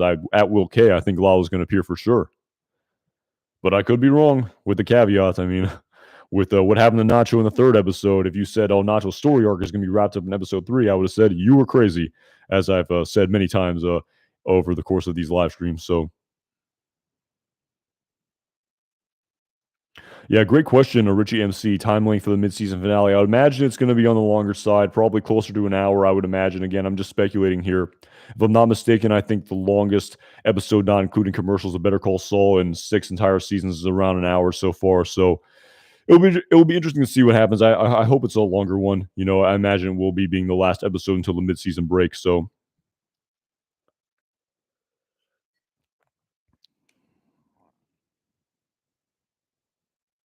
again, at Jinx Matter, that at Jinx, that's me.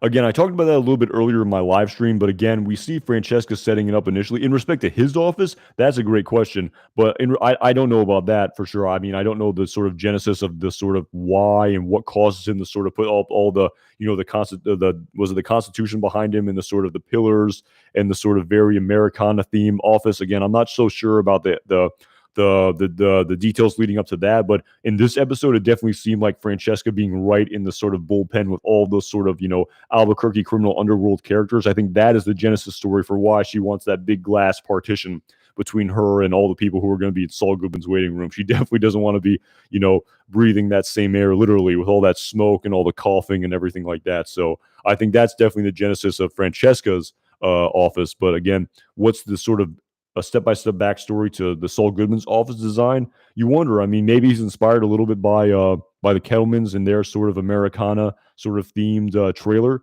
Maybe that's a little bit of it. I mean, I fingers crossed that they have some role in the Ice Station Zebra Associates aspect of the storyline. And yeah, definitely a very interesting question for sure, in respect to oh my, again, I'm repeating myself here, but that scene when we saw that office the way it was, I absolutely thought that was absolutely hilarious. That was just a total surprise. Did not expect that at all. The very first sort of finished iteration. I mean, the two iterations we've seen of the law offices of Saul Goodman and Associates so far has been just the empty shell with the toilet, and now this sort of very I don't even know the word of it, almost very so un-Saul Goodman-esque, a very Francesca sort of oriented design here. So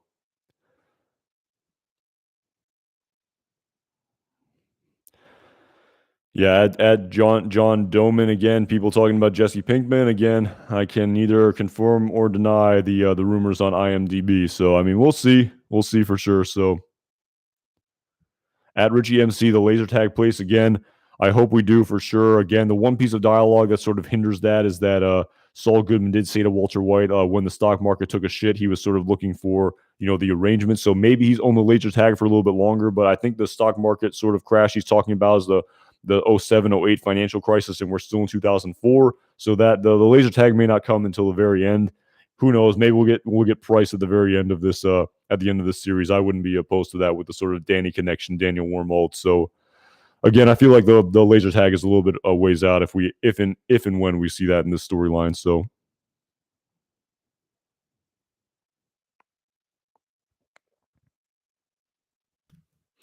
at Nick Russ, my goodness, man. Damn, that's kind of dark, man, but also kind of funny.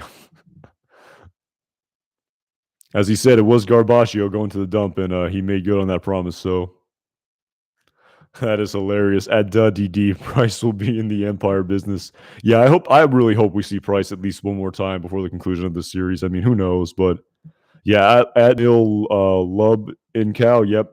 He should have hit him with the sharp end of that axe. That's for damn sure. Because he flipped the script there, and Casper does not look long for this world. So Casper took a half measure. Well said, Will K. That was pretty much Mike's downfall too. He kind of didn't listen to himself and took some half measures over the course of Breaking Bad. So that is good advice there with the no half measures. So it Mike's advice really comes back to loom large in this series at Will K for sure. At Johnny, who was the guy Saul at the end of the episode. I think that was the actual judge, Johnny K. I'm pretty sure that's what Saul says. He saw the judge, and apparently they were sort of pulling some sort of scam with the actor, maybe to make it look like he would the fake judge was taking bribes or something to that effect. Again, it wasn't really described to us, but the actor they used didn't have the broken arm, but apparently the actual judge who was going to go to that mediation or not I don't know, the Sandpiper Crossing sort of whatever the sort of legal term meeting was. That was the actual judge, and he had a cast on his arm, and apparently that was a total that blew up their plan completely, and that was a contingency that they did not plan for whatsoever.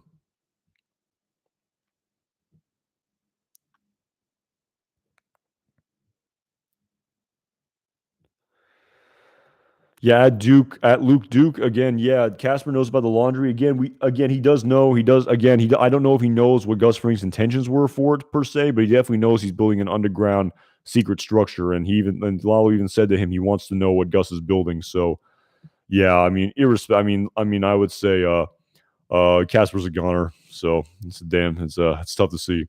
At Double O, hey yourself, how's it going? No problem at Johnny. I'm pretty sure that was it. Again, a lot of sort of subtleties in that plan, a lot of sort of things that weren't revealed to us, but I'm pretty sure that was it. Again, I have speculated that maybe Howard had something to do with that. Again, that's sort of at rampant speculation. So Price will own the Black Book at Relax and Sleep again. I mean, maybe after. I mean, I don't know. It looks like it was in the possession of the feds at Relax and Sleep. So I don't know about that theory for sure. So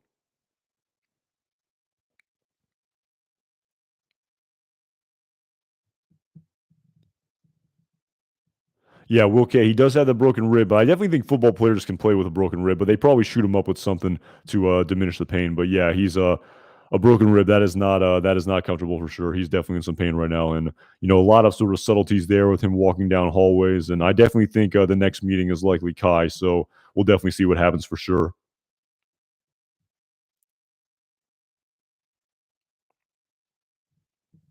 How did Lalo get to Germany? That is a great question. I have heard a lot of people talking about how it's post 9/11 and how it would be a lot more difficult than just to sort of, gloss over it as a literary device. I don't know. Maybe he took a boat. I don't know. Who knows? Again, we don't know how long it took him. It could have taken him a couple of weeks. So again, we're not really sure. But again, with just all the sort of things that aren't displayed to us concretely, like how he got that man back to his hacienda and set his body on fire, I think that's just going to be open to our interpretation for the when the series is over at Mr. McHugh in respect to how he actually got to Germany.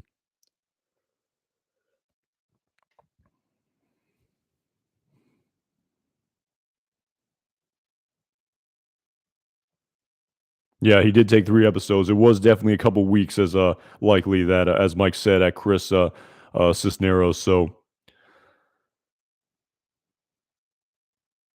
yeah, Agent Neptune, that's a good point about how a lot of you can get a lot of your money can get you anywhere. That is true, but the cartel does think he's dead, so you do wonder how that factors in. But I'm sure Lalo, again, if he had a contingency to fake his own death, I'm sure he had a contingency of being able to access lots of money should he ever be in a situation like this. So again, maybe it's a little bit. It would take a long time to describe on screen, but I definitely think it's possible that he got to Germany for sure. So